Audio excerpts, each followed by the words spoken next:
ఏంటయ్యో అయ్యో చూడు, small children are falling control aunty. పిచ్చోళ్ళ మాట్లాడుకున్నాం. ఏయ్ జాన్సన్ ఎవరో? ఒకసారి నీ ఫోన్ ఇవ్వు. ఒకే ఒక కాలు అర్జెంటు. జాన్సన్ ఎవడ్రా? కాల్ చేస్తాను ఒక్కొక్కండి.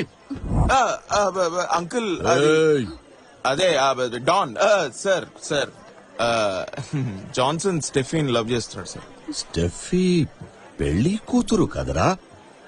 మరి రాకేష్ ఎందుకు పెళ్లి చేసుకుంటున్నాడు? ఆ? సార్ నేను ఫస్ట్ నుంచి చెప్తా క్లియర్ గా మీకు బాగా అర్థమైంది. జాన్సన్ స్టెఫీన్ ప్రేమిస్తున్నాడు, స్టెఫీ రాకేష్ ని ప్రేమిస్తున్నాడు, రాకేష్ కూడా స్టెఫీని ప్రేమిస్తున్నాడు. రాకేష్ స్టెఫీ వాళ్ళ పెళ్లి చేసుకుంటున్నారు, కానీ అది మీకు ఆల్రెడీ తెలుసు. కానీ మీకు తెలియదు ఏంటంటే జాన్సన్ ఇప్పటికీ స్టెఫీని ప్రేమిస్తున్నాడు. ఎట్లా చేసి లాస్ట్ మినిట్ వరకు పెళ్లిని ఆపుదామని ట్రై చేస్తున్నాడు. Is a warrior sir. ఓ అనవసరమైన విషయాలు లెండిగా మాట్లాడితే వాడిని చంపుతానో లేదో తెలియదు, కానీ నిన్ను మాత్రం సారీ చంపేస్తాను. సార్.